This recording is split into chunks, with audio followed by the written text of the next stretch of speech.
오늘 본문의 말씀은 어제 2장에서 말하던 선행에 관한 그 이유에 관해서 이야기하고 있습니다. 그리스도인들이 왜 선행을 할까? 선행을 해야만 구원받을 수 있는 조건이 형성되는 것인가? 그렇지 않지요? 5절 말씀에서 사도 바울은 우리가 선행하는 이유에 대해서 구원받기 위한 것이 아님을 분명하게 이야기하고 있습니다. 5절 말씀을 제가 한번 다시 읽어보겠습니다. 우리를 구원하시되 우리가 행한 바 의로운 행위로 말미암지 아니하고 오직 그의 긍휼하심을 따라 중생의 씻음과 성령의 새롭게 하심으로 하셨나니 했어요. 하나님께서 우리를 구원하실 때 우리의 의로운 행위 때문이 아니다, 그것을 분명히 하셨습니다.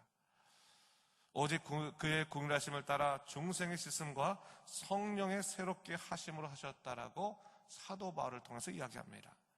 거듭남을 통한 죄사함과 성령님을 통한 새롭게 하심으로 구원에 이르게 된 것이다 라고 하는 것을 이야기하는 것이죠. 우리의 공로 때문이 아닌 하나님의 은혜 때문임을 분명히 하고 있는 것을 볼 수 있습니다. 오늘 본문에서 사도 바울은 은혜 받은 자들에게 있어서 선행은 구원의 조건이 아님을 분명히 하고 있습니다. 그렇다면 믿는 자들에게 선행은 무엇인가?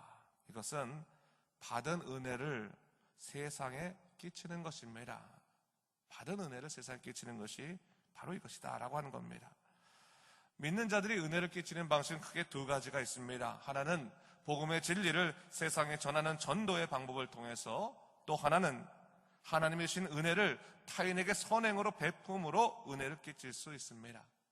사실 복음의 진리가 우리 심령에 찾아오게 되면 우리 자신이 얼마나 추하고 더러웠는가를 우리는 깨닫게 됩니다. 그때 느끼게 되는 것이 뭡니까?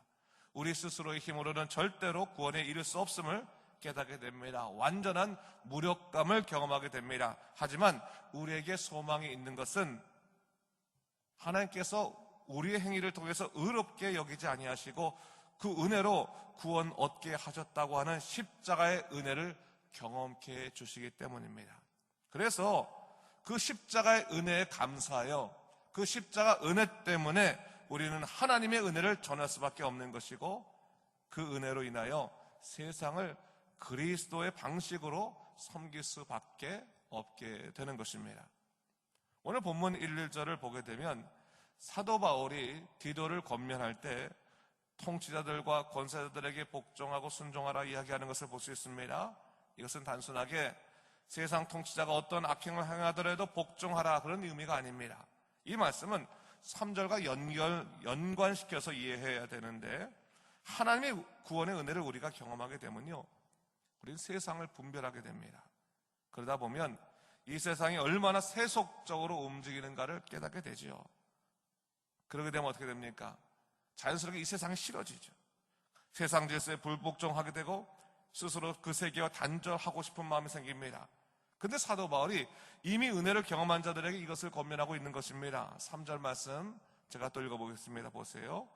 우리도 전에는 어리석은 자요, 순종하지 아니한 자요, 속은 자요, 여러 가지 정욕과 행락의 종로로 탄 자요, 악독과 토기를 일삼은 자요, 가증스러운 자요, 피차 미워한 자였으나 하고 있어요. 세상이 이렇게 더럽고 힘들지만 우리도 전에는, 예수 믿기 전에는, 하나님의 은혜를 경험하기 전에는 어리석고 순종치 아니하고 정욕과 행락과 악독과 투기를 일삼은 자들이 아니었느냐. 그런 우리를 하나님께서 은혜로 구원하셨다면 우리 또한 이제 그 은혜를 받은 그 놀라운 약속으로 인해서 이 세상을 향해서 은혜를 끼칠 수 있도록, 우리가 구원의 통로가 되도록 그렇게 우리가 은혜의 통로의 삶을 살아야 되지 않겠느냐, 그것을 이야기하는 거죠. 그러기 위해서 아무리 하나님 나라를 사모하고 그 나라를 위해서 산다 할지라도 세상 질서를 인정하고 그 안에서 선행을 행함으로 하나님의 은혜를 끼칠 수 있어야 된다, 그것을 말하고 있는 겁니다. 그렇다면 선행의 모습은 어때야 될까? 2절 말씀은 우리 함께 읽도록 하겠습니다. 있습니다.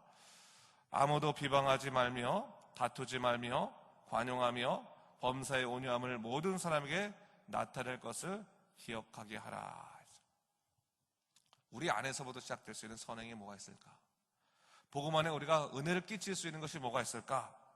비방하지 아니하는 것, 다투는 것을 버리는 것, 다른 사람들을 참아주고 용납할 줄을 아는 것, 매사에 온유함으로 사람들을 대할 수 있어야 하는 것, 그것을 얘기해요. 여러분, 우리가 하나님의 은혜를 경험하고 나서 정말 이 놀라운 진리의 세계 안에 들어가게 되면요, 사실 세상이 참 우스워 보입니다. 특별히 죄에 빠져 살아가는 사람들이 불쌍해 보입니다. 그러다 보면 자칫하면 잘못될 수 있는 것 중에 하나가 뭐냐면 쉽게 남들을 정죄할 수 있습니다. 쉽게. 그런 식으로 인생 살지 마. 잘못돼. 그러다 보면 더 관용치 않고 더 온유치 않은 삶을 살아갈 수 있어요. 오늘 사도 바울은 말하는 거죠. 먼저 은혜를 경험한 사람으로서 우리가 가져야 될 마음이 뭐냐? 다른 사람들에게 측은한 마음을 갖고 공유한 마음을 갖고 비방하지 말고 다투지 말고 관용하며 범사의 온유함을 모든 사람에게 나타내게 해야 될 것이다 라고 하는 것을 얘기하고 있는 거죠. 예수 믿는 사람의 가장 큰 증거 중에 하나는 오래 참아주는 것이다, 관용하는 것이다, 하나님의 뜻에 따라 변해가는 그 온유함의 모습들을 모든 사람에게 드러내는 것이다 라고 하는 것을 이야기하고 있는 겁니다. 예수 믿고 나면요, 성품이 좀 온유해져야 되는 겁니다. 여러분, 온유라고 하는 말 제가 여러 번 설명했지만 온유라고 하는 말이 헬라어로 프라우스라고 하는 말 아니겠습니까? 프라우스라고 하는 말은 길들여지는 것을 말합니다. 야생마가 길들여지는 것을 말하는 거예요. 하나님의 사람이 되면 우리 야생마적인 그런 성격들이 자꾸 길들여지는 겁니다. 그 주인의 뜻에 따라 길들여지는 것이 온유해지는 겁니다. 처음에는 길들여지지 않죠. 주인에게 사로잡혀도 야생마처럼 뛰어놀죠. 그러나 점점 더 그 주인의 뜻에 따라 길들여지는 것이 온유해지는 것이거든요. 예수 믿는 삶이 그런 겁니다. 예수 믿고 나서 점점 더 온유해지는 겁니다. 하나님 뜻에 따라 길들여져서 화낼 일도 좀 적게 화내고 남들에 대해서 좀 관용하고 점점 더 바뀌는 삶, 그것을 다른 사람들을 통해서 목격하도록 만들어주는 그런 모습들이 있어야 된다고 하는 것을 오늘 본문에서 얘기하고 있는 것이죠. 그런 삶이 우리 안에 드러나 있어야 된다라고 하는 것을 얘기하고 있는 것입니다. 그래서 하나님의 은혜를 다른 사람들로 하여금 흠모하도록 그런 우리의 삶이 변화되어 가는 것을 보여주는 것도 마땅한 것이다 라고 하는 것을 오늘 본문에서 얘기하고 있는 것이죠. 그런 의미에서요, 여러분, 오늘 우리가 나는 정말 다른 사람들에게 은혜를 끼치는 자인가, 하나님이 살아계심을 내 인생을 통해서 지금 보여주고 있나를 좀 생각해 볼 필요가 있습니다. 야, 저 사람을 보면 하나님이 살아계심이 보이네, 하나님이 인생을 이끄시는 것이 보이네. 하나님이 이끄시는 게 보인다는 것이 뭐 잘되는 삶, 형통한 삶을 통해서만 보여주는 것이 아니라, 내가 예수 믿었더니 이렇게 물질이 많아졌어요, 이렇게 내가 문제가 해결됐어요, 그런 것만 얘기하는 것이 아니라, 내가 예수를 믿었더니 나의 야생마 같은 성격이 온유해지더라, 하나님 뜻대로 바뀌어져 가더라, 하나님이 나를 바꾸셨다, 그런 삶의 모습들이 있어야 된다고 하는 것을 얘기하는 겁니다. 그러나 그것 자체가 중심은 아니죠. 중심은 아니죠. 우리의 구원의 핵심은 거기에 있는 것이 아니라, 우리의 믿음의 삶은 거기에 있는 것이 아니라 영원한 하나님 나라에 있는 것이 가장 중요할진데, 7절 말씀을 우리 또 다 같이 한번 읽어보도록 하겠습니다.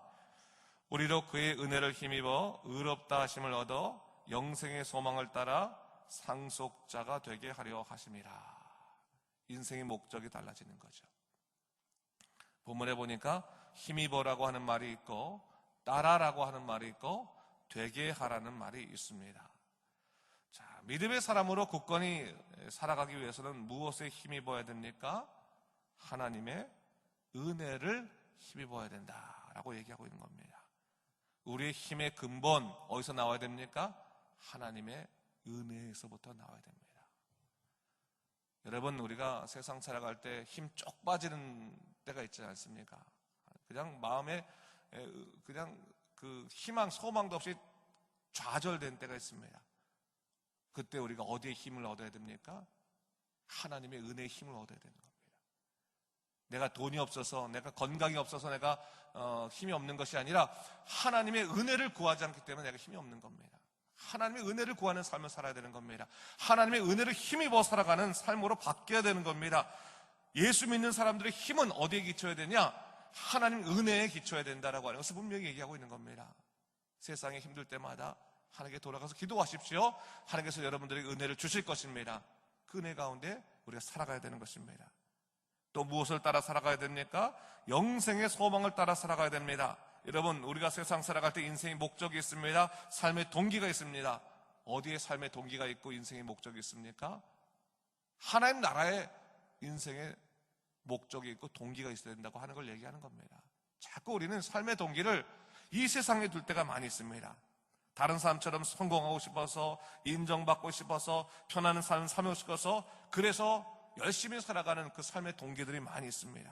그러나 사도 바울은 믿는 자들에게 삶의 동기는 이 세상이 아니라 하나님 나라에 있음을 얘기하면서 영생의 소망을 갖고 살아가라, 그것에 따라 살아가라 라고 하는 것을 얘기하고 있는 겁니다.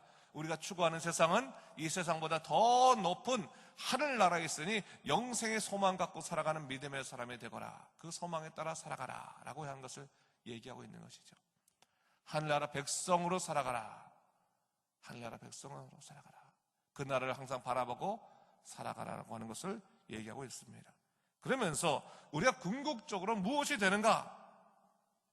믿는 자들의 신분은 세상의 상속자가 아니라 하나님 나라의 유업을 잇는 상속자가 된다는 사실을 잊지 말아야 됩니다. 여러분, 예수 믿고 난 다음에 우리가 상속자가 되는 거죠. 하나님의 자녀가 되는 거죠.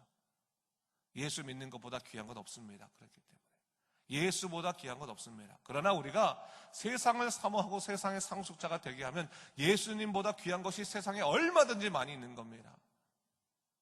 우리의 시각이 바뀌어야 되고, 우리 시선이 바뀌어야 되고, 우리의 삶의 목적이 바뀌어야 되는 거예요. 하나님 나라가 목적이 되면, 그러면 우리가 갖고 있는 제일 좋은 가치는 예수님으로 인해서 우리가 상속자가 된 겁니다. 더 귀한 것을 얻기 위해서 눈에 보이는 것에 이끌리지 않은 그런 높은 수준의 삶을 살아가게 되는 것입니다. 사랑하는 성도 여러분, 오늘 말씀을 우리가 묵상하면서 다시 한번 우리의 시선이 이 땅에 있나 하늘나라에 있나를 분명히 생각하면서, 비록 이 땅에서 어려움이 있을 수 있습니다. 그러나 이 땅의 문제로 인해서 하늘의 놀라운 유업을 포기하는 그런 어리석은 일을 우리가 범치 말아야겠습니다. 하나님 나라를 바라보고 믿음으로 살아가면서 주님 주신 그 구원의 은혜, 놀라신 은혜를 우리 마음에, 우리 인생에 누리면서, 아울러서 그 은혜를 세상에 끼치면서, 전도를 통해서, 선행을 통해서 세상에 끼치면서 하나님의 살아계심을 증거하는 믿음의 사람이 되어야 하겠습니다. 오늘도 그 크신 은혜 가운데 살아간 여러분 되시기를 주님의 이름으로 축원합니다. 기도하겠습니다. 주 하나님 아버지, 참으로 감사합니다. 오늘 우리를 주의 전으로 불러주셔서 다시 한번 예수 믿는 그 은혜가 얼마나 큰지를 우리에게 가르쳐 주시고 보여주셨습니다. 주 하나님 아버지, 오직 하나님의 은혜에 따라 살도록 인도하여 주시옵소서. 믿음을 따라 살도록 인도하여 주시옵소서. 영생의 소망을 따라 살도록 인도하여 주시옵소서. 세상에 넘어질 일이 있더라도 아버지여, 넘어지지 아니하게 하시고 예수 십자가 바라보면서 그 은혜의 힘을 힘입어서 살아가도록 인도하여 주시옵소서. 주님, 우리의 힘은 어디에서 나옵니까? 하나님의 은혜의 나옴을 굳건히 믿고 오직 성령의 능력으로 살아가도록 주여 붙잡아 주시옵소서. 감사드리며 예수님 이름으로 기도드립니다. 아멘.